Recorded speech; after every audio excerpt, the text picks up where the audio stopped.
Hello everyone, and now let's go move on into game number two in this series between Focus and Hawk. Gonna go ahead and speed things up. Things are taking place here on Echo Isle as we see Spock spawning as the light teal human player on the top left hand side of the map.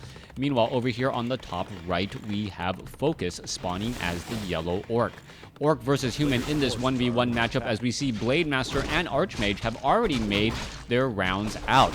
It looks as though the Ogre Warrior is going to be dropping Claws of Attack +6, a very, very strong and powerful item for that Blade Master, as that Blade Master does scale extremely strong with plus attack damage items. Meanwhile, moving back down over here, it looks as though Hawk is being a little bit more conservative, not going straight for that mercenary camp down over here. Now, he still will get to level 2, has a Ring of Protection +2, which will give him an additional +2 armor, effectively giving him, what is that, 12% more effective hit points? If you guys have not seen my talk about effective hit points, trust me when I say effective hit points before you question me on that particular topic. Anyways, Blade Master is sitting at level 1 but has Claws of Attack +6 and 2 healing salves. He's going to be able to perhaps pick up some very, very useful items as the Blade Master takes a big slice and chunk out of himself, or out of the Archmage there, as the Blade Master now trying to chase down some units. All right, we are going to be looking at, I believe, the Circuit of Nobility being picked up here in just a moment. Going after this Forest Troll Berserker, which I do believe drops a +2 tome. No, does not drop a +2 tome. Picks up a Circuit of Nobility and just really wanted the experience from a unit that has medium armor. All right, level 4 medium armor unit. Those grunts getting in a lot of damage. Blade Master able to finish things off here, now going after the Ogre Mauler. And this is interesting, the fact that Hawk is trying to harass Focus, and Focus is like, you know what, I really don't care. I can deal with your 4 footmen, and I'm going to be able to creep this out. All right, Footman now looking to engage after at least one of those grunts. Grunts taking a little bit of damage here. Now Footman gonna go get some damage onto the Blade Masters. The Blade Master now looking to back off here. Blade Master does have Boots of Speed. It looks like 2 more hits should do it. Well, yeah, 2 more hits now. Oh, no, 1 more hit with a critical strike. 88 hit point critical strike there, as the Archmage now stealing a little bit more experience from his opponent. Now, what is the effect going to be? It is going to make it much more difficult for the Shadow Hunter to get to level 2 and level 3.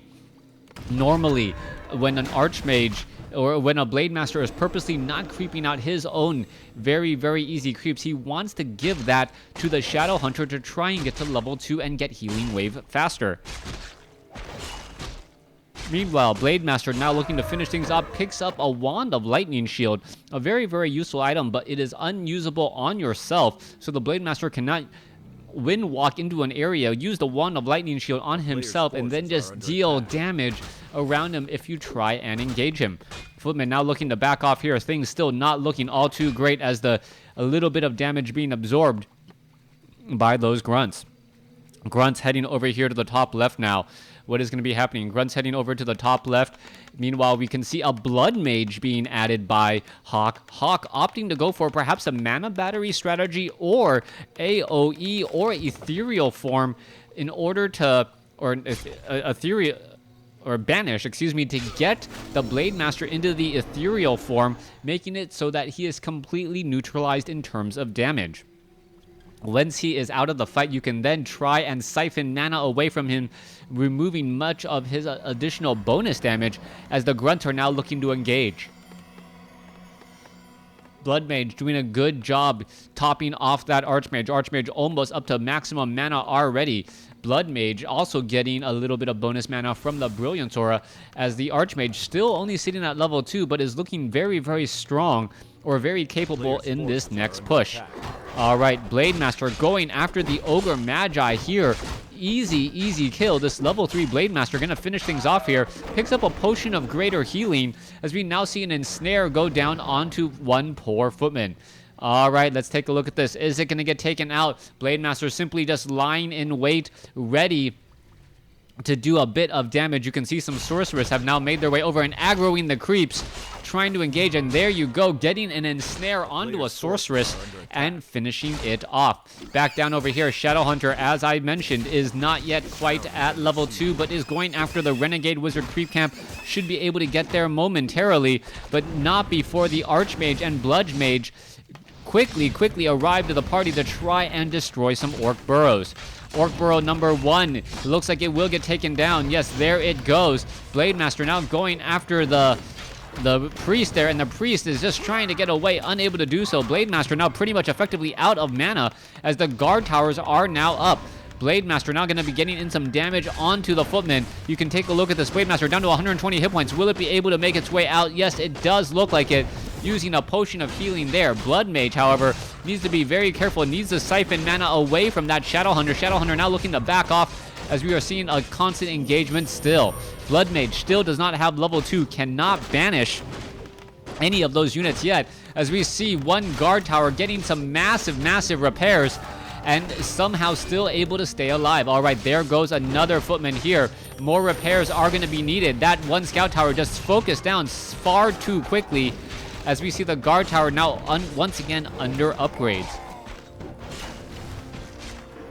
Blade Master now looking for a fight here. You can take a look. Footman now taking a bit of damage. Spirit Link cast across multiple units. Speed Scroll now being used as well, as another 2 towers quickly taken out. And this is just not looking good at all. If Hawk somehow could get banished, and in a hurry, he could neutralize this Blade Master, and then much of the damage that you're seeing here would essentially disappear or be in the ethereal realm. However, as it stands, the Shadowhunter Blade Master combination more than enough for this Archmage Blood Mage composition. Archmage now looking to clear up this Ogre Warrior creep camp here at the center portion of the map. Shadowhunter Blade Master now heading their way back down to the south over here to the bottom right-hand corner of the map. As the Blood Mage finishes off the Ogre Warriors, we're going to be looking at Tome of Agility getting picked up. Archmage still needs a little bit more experience to get to level 3, and that is going to continue to be the case as they finish off that creep camp. Shadowhunter now sitting at level 2, getting very close to level 3. Meanwhile, Blade Master still wandering around, sitting at level 3, getting extremely close to level 4 as he now gets some easy damage onto 2 priests. Priest taking some high damage there, down to 57 hit points, down to 19. Slow now cast on that Blade Master. Blade Master trying to catch up to that priest. The priest does end up getting taken down, and now you see a little bit more damage going back the other way. Blade Master now pretty much out of mana, not going to be able to do very much. Water Elementals getting in front once again, and they just need to start attacking is what really needs to happen as the Blade Master tries to push its way through. All right, unable to push its way through. You can see a lot of that damage now happening. There is the walk away, and it looks as though the Blade Master down to 32 hit points. Wow, beautiful healing wave at just the right moment. Saves it for just a moment, and now with Spirit Link, it is going to be that much more difficult to finish off that Blade Master. Blade Master down to 153 hit points. More units in full retreat. Sorceress trying to finish them off. A big disenchant, saving a handful of units here as the units are still trying to engage once more. Blood Mage has plenty of mana. No banishes coming in. There is a siphon mana, and there is a quick hex as the Blade Master finishes off the Blood Mage. There goes the second hero of Hawk, or the secondary hero of Hawk, as the units are still continuing to fall for Hawk. Focus doing a great job here. Disenchant onto some Water Elementals, getting some big damage down, ensnares onto the casters, rooting them in place, and also getting some big damage as well, as the Raider may turn around and get a shot off there. Yes, it does. Almost giving level 4 to that Shadowhunter.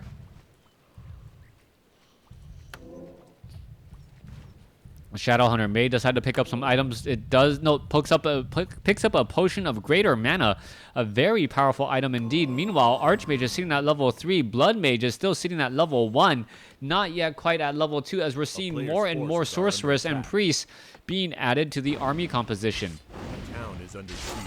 Water Elementals looking to engage here. Going to be able to finish off one Murloc Nightcrawler. Going to be able to finish off another one here in just a moment. Meanwhile, the Orc is inside the base, able to ensnare down a Sorceress and take it out once more. once this Arcane Vault is gone, I think pretty much the chances are going to be falling as well. Things are not looking up and up at all, as we now see the Blood Mage looking to finish off that last Murloc there. Kodo Beast looking to finish off an Arcane Sanctum. Yes, Spellbreaker number 1 will not be making its way out. Healing Wave coming back over once more. Blade Master going after... No, Blood Mage banishes himself in order to protect himself from the blade of the Blade Master. Alright, the banish needs to be much more effective than that.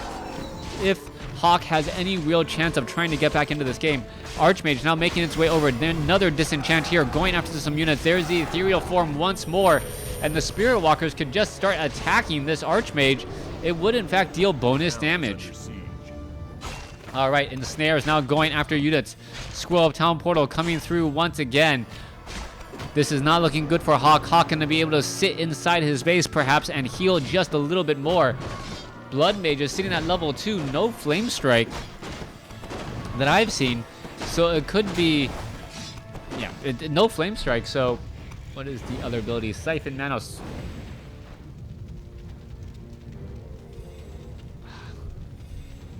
No, Mana Shield. It is not Mana Shield. Anyways, Flame Strike, Siphon Mana, Banish. Alright, so it is going to be Banish, no Flame Strike. Yeah, that's the reason why. Banish, we have seen being used already, as we now see Focus swinging back around the other way, getting up towers of his own. And this may be a little bit of a slap in the face, saying, you know what, you tried to tower me, I'm going to do it a little bit later, but still a little bit better, as you won't be able to engage easily at all. 0 armor on the Watchtower. It's going to get taken out. Blade Master now going after another Priest, but the Priest has once again joined the ethereal form. Once more mana burn, as the Blade Master needs to back on out again. This is not looking good, as those guard towers are starting to finish. Once these guard towers start to finish, things are going to really break down for Hawk. You can see him trying to finish down one Watchtower here. It does not look like it will be successful, as the remaining Orc units are just pushing him out of position. Alright, triple towers, soon to be quad towers inside this base. Kodo Beast could perhaps eat a unit. No, it is actually starting to just start eating you, or taking a chunk out of units the old-fashioned way. As the Kodo Beast still looking for a big fight here. Alright, guard towers having a very easy time maximizing their damage output. Just having always something to hit within range will do that for you, as Hawk takes this series 2-0. Thanks for watching. Thanks for listening. Hope you guys enjoyed game number 2.